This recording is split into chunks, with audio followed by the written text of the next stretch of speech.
Namaste friends, welcome back to my channel Gym at Home. Today I am going to discuss about the one arm dumbbell row which is for your lats muscle, your upper back lats muscle.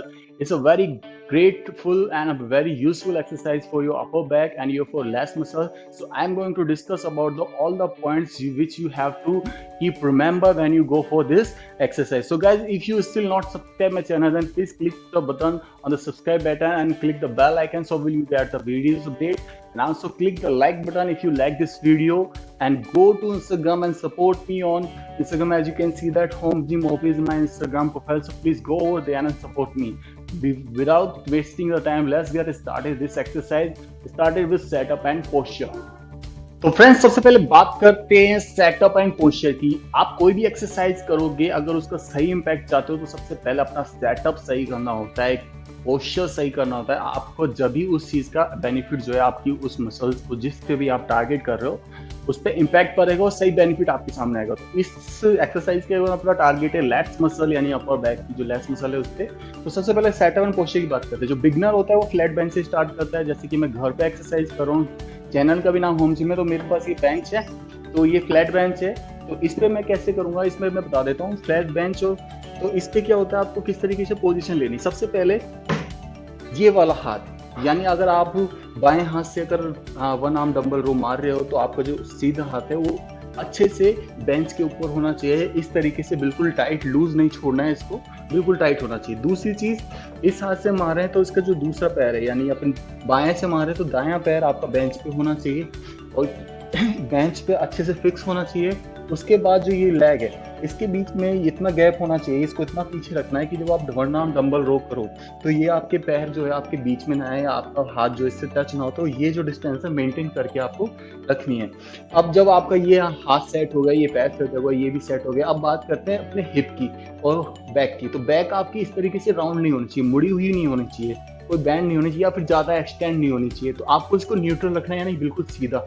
और hip बाहर रखने हैं, back को सीधा रखना है और chest को अप रखना है, यानी कि बाहर की तरफ रखना है। और कोर को रखना है एंगेज, यानी बिल्कुल टाइट करके रखना है कोर को, ताकि आप जो है ये परफॉर्म कर रहे हैं जब एक्सरसाइज तो काफी अच्छे से आपकी लैट्स मसल कॉन्ट्रैक्ट हो। आप पेट को ढीला करके इस तरीके से ऐसे नहीं कर सकते, इसको टाइट रखना ही पड़ेगा।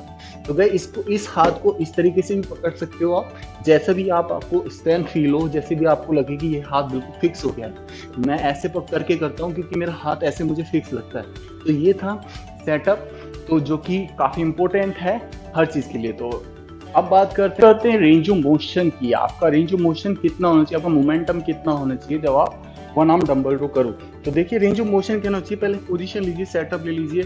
आप जब इस डंबल को इस तरीके से करते हैं तो क्या आप इतना कॉन्ट्रैक्ट करना है, इसको यहाँ तक लेके जाना है ताकि आपके लेट्स पे अच्छा सा कॉन्ट्रैक्ट हो। फिर नीचे जाना है एंड देन यहाँ पे लेके जाना है। बाकी कोई और हिस्सा आपका मूव नहीं करेगा। कोर को रखना है आपको टाइट, इतना लेके जाना है बस। ये जो है आपका रेंज ऑफ मोशन होना चाहिए यहाँ तक। और ये और दूसरी चीज ये ध्यान रखना, इसको ऐसे बाहर मत लेके जाना, ये कोहनी बाहर नहीं जानी चाहिए। ये जो एल्बोज हैं आपकी वो बिल्कुल शरीर से टच होते हुए आनी चाहिए अंदर की तरफ। ये जो है आपका रेंज ऑफ मोशन होना चाहिए। कुछ लोग क्या करते हैं, ये लगाया पीछे तक, ये पीछे तक, ये पीछे तक, इतना बाहर नहीं लेके जाना गाइस। इससे क्या होगा, आपकी चेस्ट स्ट्रेच हो जाएगी, आपको पेन होने लग जाएगा, दूसरे दिन जो है मसल्स स्ट्रेच होने लग जाएगी। तो गाइस इसको, ये बहुत इंपॉर्टेंट चीज है, ये याद, रेंज ऑफ मोशन जो आपको याद रखनी है। आपको धीरे ऊपर जाना है, यहाँ तक कॉन्ट्रैक्ट करना है लेट्स मसल्स को, देन वापस बैक टू द पोजीशन। और इसको इस तरीके से ज्यादा लूज नहीं छोड़ना, यानी कोर को ढीला करके आगे नहीं जाना। ऐसे जा रहे हो फिर यहाँ तक आ गए, इससे क्या होगा, आपकी बैक जो है रोल हो जाएगी, इसमें कर्व आ जाएगा। अब ये लाइट वेट होगा तो पता नहीं चलेगा, लेकिन हैवी वेट आपकी बैक रोल हो जाएगी। तो गाइस इस पे मोस्ट इंपॉर्टेंट चीज है रेंज ऑफ मोशन। तो जहां जितना भी आपको कॉन्ट्रैक्ट करना है यहाँ तक करना है and then back to the position, यहाँ तक जाना है, बैक टू द पोजीशन। 10 से 12 रिपीटिशन मैं बोल रहा हूँ हर बार, कम से कम 12 रिपीटिशन तो आपके हर एक्सरसाइज में होने चाहिए। तो ये था रेंज ऑफ मोशन और मोमेंटम। अब बात करते हैं, जो थर्ड पॉइंट है वो है आपका एल्बो मूवमेंट। एक्चुअली लेट्स में जो सबसे ज्यादा इंपॉर्टेंट है वो आपका एल्बो मूवमेंट है। अपन शोल्डर एलिवेट करना या फिर उसको बैक की तरफ पीछे ढकेलना, ये जो मूवमेंट है ये आपका एल्बो मूवमेंट है, आपकी लेट्स मसल को एंगेज करता है। तो गाइस सबसे पहले जब अपन इस पोजीशन में जाते हैं तो आपको जो कोशिश करना है, आपको कोशिश करना है कि आप डंबल जब उठाओ तो आपके एल्बोज का ज़्यादा से ज़्यादा यूज़ हो। तो इसका जो इम्पैक्ट है यूज़ होने पर आपके जो लेग्स हैं उस पर एंगेजमेंट ज़्यादा होगा। तो ये एल्बो मूवमेंट को आपको याद रखना है कि एल्बोज का ही जो खेल है सारा इस एक्सरसाइज में है। तो elbow movement is the most important thing in this exercise. अब बात करते हैं अपन एंगल की, किस एंगल के साथ आपको ये एक्सरसाइज करनी है। एंगल मतलब आपका जो अपर बॉडी लेवल है वो आपके फ्लोर बेंच के साथ किस एंगल पे होने चाहिए। कुछ लोग जो है वो इस तरीके से लगाते हैं, पूरी लाइफ देखना, थोड़ा सा ये एंगल इसको ज़्यादा ले लेते हैं और फिर ऐसे लगाते हैं इस तरीके से।